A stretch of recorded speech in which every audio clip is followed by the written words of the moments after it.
We've got two more candidates, and I apologise in advance that I've allowed them slightly less time, but since lunchtime is coming to an end, I don't want people to drift away without hearing from first Ricky Knight from the Greens, a Green Party, and Danny Kushlik, who's an independent candidate. So first Ricky, and then if we have a chance and people are still eager, we'll take some questions or some points from the floor.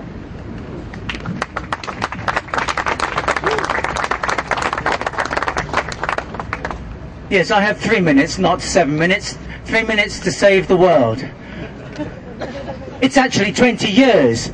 That's all we've got before tipping points are going to render this planet uninhabitable. Have you noticed that none of the three major parties over the last months of this false campaign in many ways have addressed the issue of climate change? It's true. It's unpopular. That's why they wouldn't address it. You're addressing it. No, sorry. Climate change is the greatest danger to the species. Everything else is vanity. We seem to be frozen in the headlights of economic gloom. It's a big issue, but everything is vanity. All the issues that have been discussed today, and I'm sorry, the great speakers, Emily, Winnie, and Ollie, my great heroes. All these issues that have been brought forward today are meaningless in terms of the future of the planet. It has not been addressed. Why not? Because they want us to be worried about the money. Now, excuse me. Yes. My vote goes in the rubbish pack where I live because it's a Labour county. If I went into the forces and said you can use my feet but I can't use my arms, that would be like my vote today. Think about that. I will. An excellent and objective point. I will take that home with me.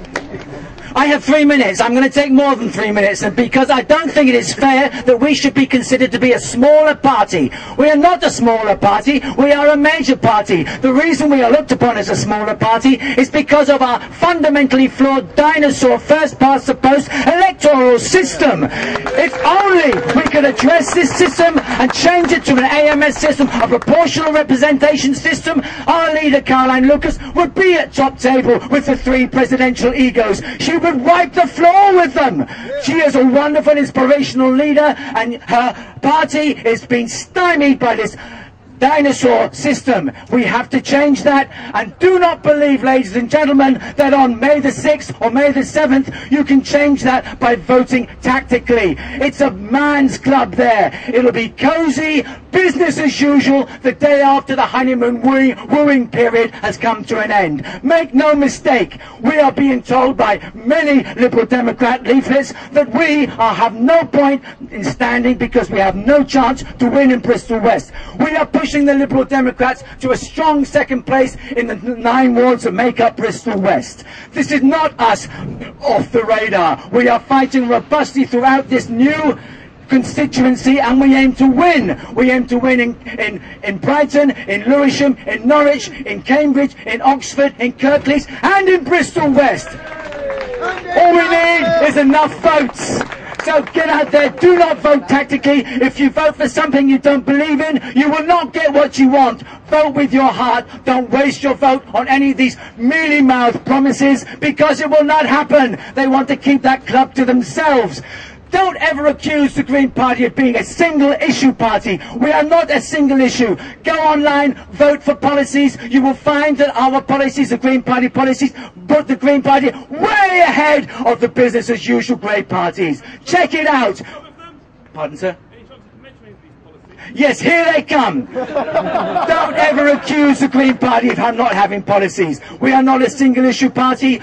Our economic policies are to invest £44 billion into sustainable jobs. Unemployed people do not pay taxes. Employed people do. We must cut the cuts in, we must fight the cuts in the public services, in the NHS, and in education. We must put our money into sustainable jobs. This is our way. We will tax the rich, Anyone above £100,000 will be paying 50%, not 150, Paul, 50% tax on £100,000 and above. Let's deal with the tax evasion. Billions of pounds is being lost. Tax evasion, tax havens, tax avoidance. Some people say tax avoidance is legal. It's obscene. If we claw back some of that money, it'll pay billions back into the exchequer instead of throwing people onto the toll.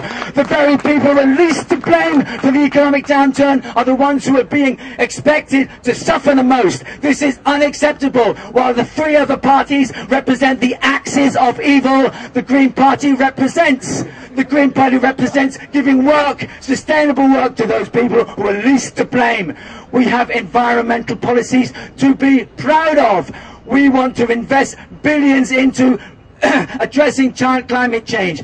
I said in 20 years' time we would have passed apocalyptic tipping points. We must reduce our CO2 emissions by 10% year on year. By 2030, not 2040 or 2050, we need to make sure that our CO2 emissions are down by 90%. That's what we need to do. It's going to hurt. It's absolutely essential. In terms of education, the class system in this country is rigidly enforced by the public school system. Let's admit it. That is what's wrong with the Bristol education system. It's 40% of the kids go to public and private schools. We, the Green Party, represent assimilation of private and public schools into the state system, so that every single school is a good school. Teachers teach and pupils learn. We don't want to perpetuate the class system through Clifton, through to Oxbridge, through to Whitehall and the civil servants. It's unacceptable to me. This is where the inequality kicks in big time in our society. And let's introduce free school meals for everybody, non-means tested. Let's get rid of these means testing all the time. That stops kids signing up for free school meals. Let's get everyone a locally produced, organic, healthy diet. No more chips. Transport. We want to renationalise, you asked. We want to renationalise the railways, get people out of their cars, onto bikes, onto feet, onto ferries, onto trams, not rapid bus, thank you. Let's get them out of their cars, and let's address that. In terms of pensions, forget the means test. We promise not just an increase in the minimum wage to 60% of the national mean, to £8.10 minimum. That's your minimum wage. That will deal with inequality. I'm so sorry, I don't know your name. I don't even know where you are. But that will deal with inequalities in the taxation system. Let's introduce £170 per week. That's again 60% of for every pension of £300 a week for couples. That's a laudable policy. In terms of housing, retrofitting, yes, okay, passive houses, yes, but let's deal with the 1 million empty properties. That will deal with the housing shortages. In terms of energy, don't get me started. We do not need nuclear, we need renewable energy. We want to put the offshore wind together with southern European concentrated solar power, feed it into an integrated supergrid. Let's make sure that Europe can be a net exporter of renewable energy, and that Bristol can be the Silicon Valley of renewable energy in the southwest, in the UK and in European terms. We can do it. And in terms of electoral reform, I've talked about proportional representation. Let's have the Lords a fully elected chamber. Let's make sure there's state funding for political parties. None of this cosy Ashcroft deal, shoving money into areas, swing votes, 5% of people settling your destinies, ladies and gentlemen. Let's get rid of that state funding for parties. Let's introduce an AMS system for electoral reform so that the Greens can be represented. If we had that system now, I would probably be in Parliament. Oh my God, some of you might say. We could have up to 70 MPs in Parliament if only we had an electoral system that was democratic, fair and representative. I could go on. I just want to urge you on Thursday to seriously consider where you're going to put your cross.